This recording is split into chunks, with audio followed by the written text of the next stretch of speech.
So now we're back to talk a bit about ethnicity.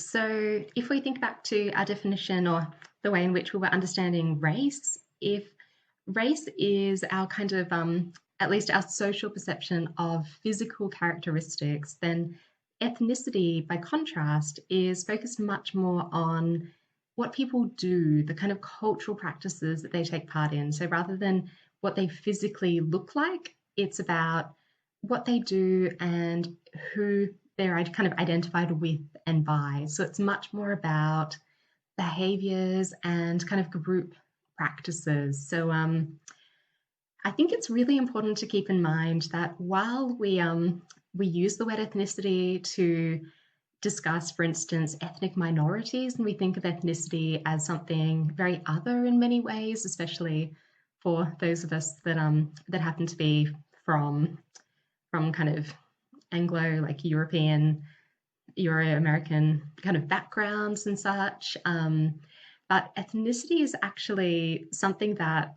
all members of like the human race have. We all have some kind of ethnicity. So an ethnic group is generally based on the kinds of practices someone engages in, even things like celebrating certain cultural holidays, eating certain food, dressing in a certain way, taking part in certain kind of rituals. You can think of like Easter, Christmas, all sorts of things as kind of part of ethnic traditions. For instance, my mother's German, and so we celebrate Christmas on Christmas Eve, which is kind of a German tradition. I don't even know why exactly, and that's kind of when we have our Christmas. And so that's kind of an ethnic tradition in a sense. That's a kind of attribute of ethnicity. So it's kind of, I think, best to think about ethnicity as something that is performed, something that we do. And because of that, ethnicity is quite often understood in relation to other ethnicities. So I think an example that I always really like of this is essentially how when you travel to another country or you're with people from another country, you often, well, if you're anything like me, you find yourself kind of performing a certain a certain kind of like national or ethnic identity. So for myself, I don't feel very Australian generally when I'm just going about my day-to-day life in my home suburb, like going to work and such. But then if I, when you travel overseas, suddenly you might feel more Australian. You might be like, waving a little flag and talking about Vegemite and talking about the kind of weird, interesting animals like marsupials that we have here in Australia. You might be scaring Italian people by telling them that Australians do eat kangaroos, all sorts of things like that. So the way in which you might find yourself performing a certain national identity a bit more when you're, with people that are not kind of other Australians is very much an example of the kind of performative and relationally defined nature of ethnicity. So basically, ethnicity is very much about kind of culture and practices, whereas race is about kind of socially constructed groups on the basis of physical characteristics. So, if we're looking at basically the development of racism and or ethnic tensions, why exactly there seems to be kind of so much tension between racial groups or between different ethnicities. We can see this the world over. We can see this as very much a story of human history, is a story of groups in conflict with each other.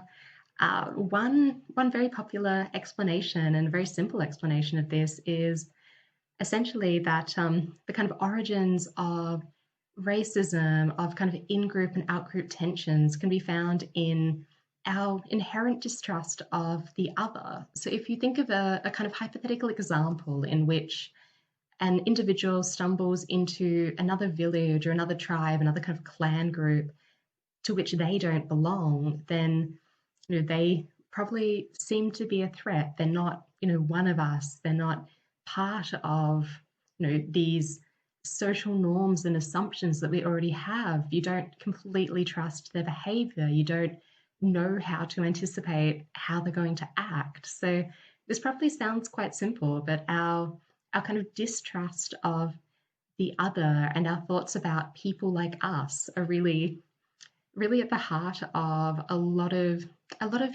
social behavior. And we can see the implications of this very much in the present day. It's not necessarily something that's just a kind of throwback to earlier human history. We still have very strong distrust of the other in many ways. We still have a very kind of in-group, out-group mentality. So the kind of principles of inclusion of members and exclusion of non-members based on kind of cultural values is articulated quite well by Max Weber, one of our classical sociologists, in the notion of social closure, in which he essentially argued that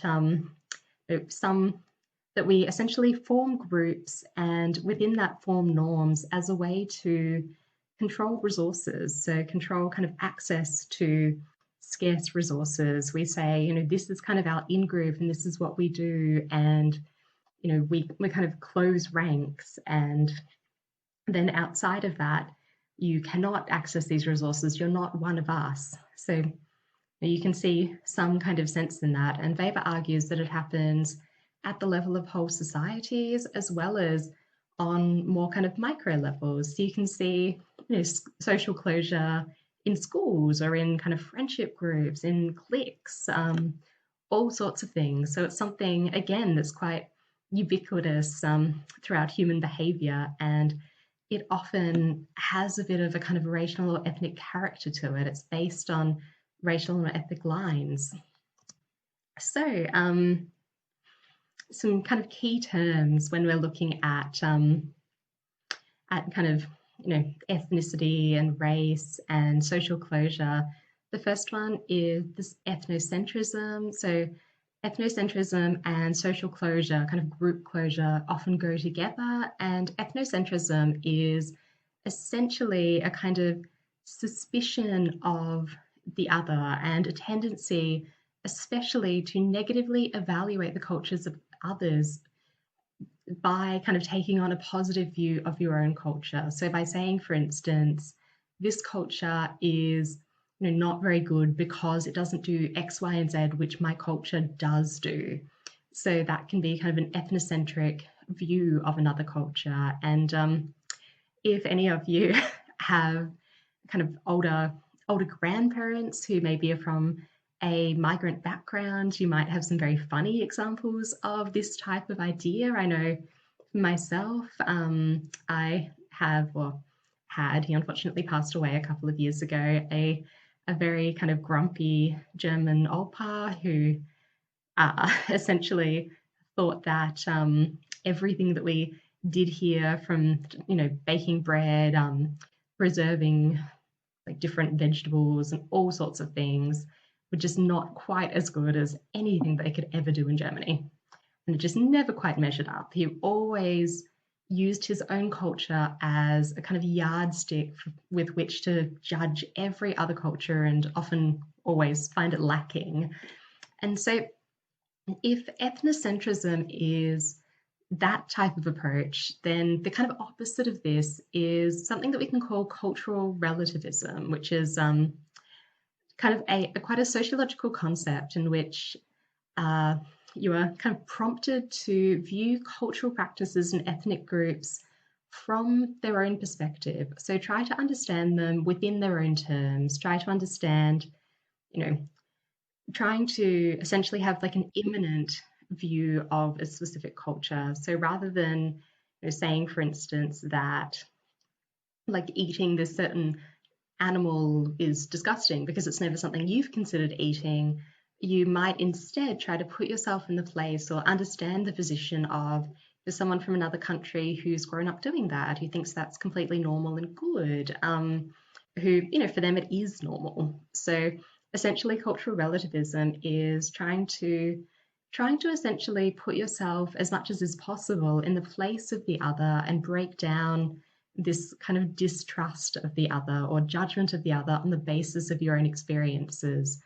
So this cartoon, I think, is a very kind of fun example of ethnocentrism. So judging cultures from one's own perspective. So the bikini-clad lady here is saying that everything's covered but her eyes. What a terrible male-dominated culture. And then the lady who's wearing a niqab is saying there's nothing covered but her eyes. What a cruel, horrible male-dominated culture. So we can see they each have negative views of each other but they judge each other on completely different criteria on the basis of their own experiences. So that's essentially what's meant by ethnocentrism here.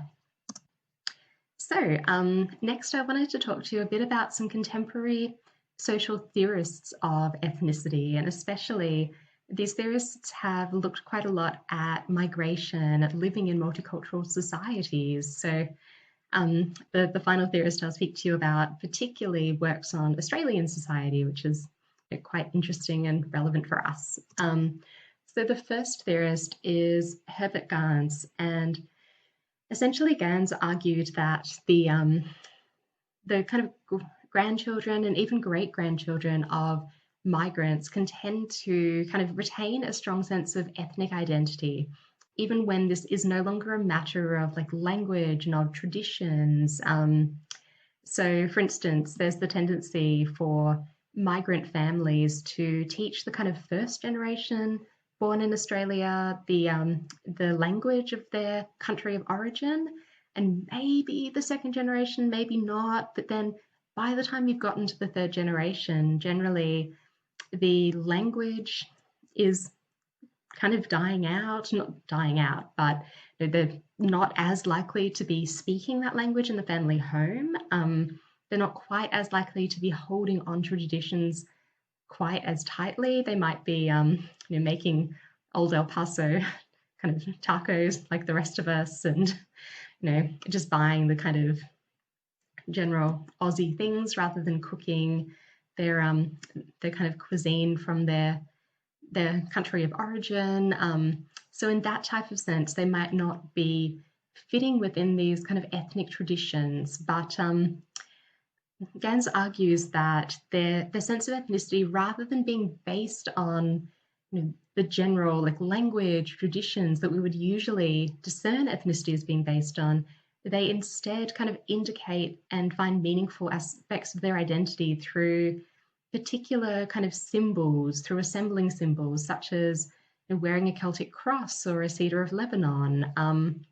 So this is a kind of symbolic form of ethnicity that differs a bit from a very conventional notion of ethnicity, and is intended to signal a kind of nostalgic allegiance to and a pride in cultural traditions that they still kind of feel and display, but they might not affect their everyday behavior in the way that perhaps they did for their parents or even their grandparents, great-grandparents. So this type of kind of symbolic ethnicity framework emphasizes positive, emotional, and kind of voluntary dimensions of ethnic identification, but it's not quite as good at looking at kind of political aspects or kind of what we can call externally ascribed ethnic categorizations. So ideas about ethnicity that are put onto people whether they want them or not, and might cause negative reactions. So Gans's approach is very positive and is based on you adopt this if you want to and you don't if you don't, whereas the choice of whether or not to be identified with a certain ethnicity, I'm sure you would have a sense that that's not always really a choice. It's often a way, a consequence of how you're socially viewed. So really, Gans's approach, very interesting, but a little bit one-sided in that sense.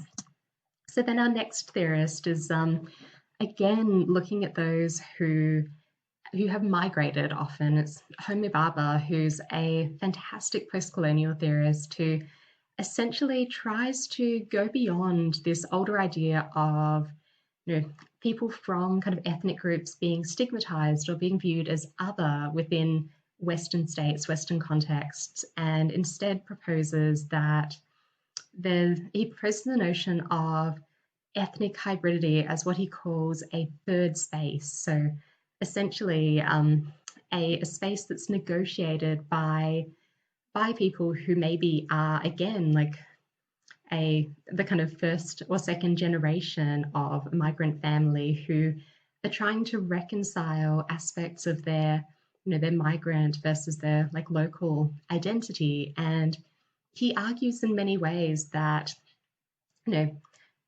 there's a really interesting process of translation and a kind of negotiation of identity that's happening here, which is in many ways very creative, an effort to kind of bring together very diverse and often conflictual cultural and social meanings, and to not just have these two irreconcilable sides of one's identity, but to instead have this kind of third hybrid identity, this way of rearticulating and negotiating these difficult contexts. So Baba's approach kind of differs a little bit from Garns's approach.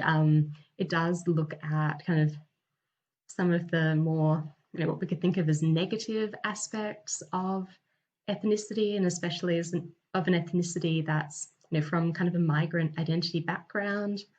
It still gives a very kind of positive and hopeful and very kind of interesting reading of some possibilities there.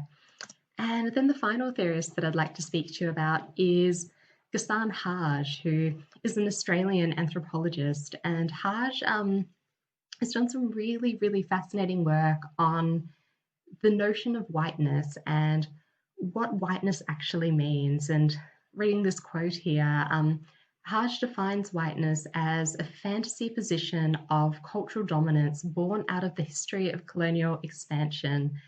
And he essentially argues that whiteness is a critical component of what it means to be Australian. So he wrote a very, very famous book called White Nation, the fantasy of whiteness in Australia. I think that was the title, but the title is White Nation. And he was essentially arguing that even following the kind of relative success of the Australian multicultural project, following the end of the White Australia policies in the 60s and 70s, that Australians still often imagine themselves as part of a kind of white nation, and they view Australians as members of the Australian community, especially those coming from a migrant background, as being more or less white, depending on the kind of social attributes that they possess, how they look, how they speak, their preferences and their behaviour. So essentially, you can think of the kind of shifting status of certain groups within Australia. So Greek and Italian migrants are a good example. My partner's mother is from an Italian background, and she kind of grew up with a lot of things said about the fact that she was from an Italian background. And in this day and age, that's something that my partner's never really come across, because there's kind of an assumed level of assimilation, almost an assumed level of whiteness associated with people from that particular background who have assimilated in a particular way. So kind of an abstract idea, but nonetheless a very, very interesting work about essentially how we imagine assimilation within Australia. And Haj has also done some really, really interesting work on essentially how he believes that the nation state distributes the kind of conditions through which we have livable lives. So in his argument, there's a very kind of limited amount of hope and a limited amount of kind of desirable social resources that are available in a particular nation. And essentially, those who do not receive their kind of share of these types of resources are often those who are imagined as being kind of symbolically other within our contemporary societies, who are imagined as not being kind of part of this nation as an imagined community. So Haj refers to this as paranoid nationalism, this kind of notion that all of society's ills can be projected onto ethnic minorities. So again, he's very much interested in the ways in which we tend to symbolically externalize and symbolically kind of imagine boundaries within the countries that we live in, who's in and who's out. So it's this notion of social closure that Weber articulated, just kind of put forward in a slightly different way and updated for our contemporary Australian context. So I will leave this here for a moment, and then we can reconvene for our last section of the lecture, in which I will speak to you about refugees and asylum seekers.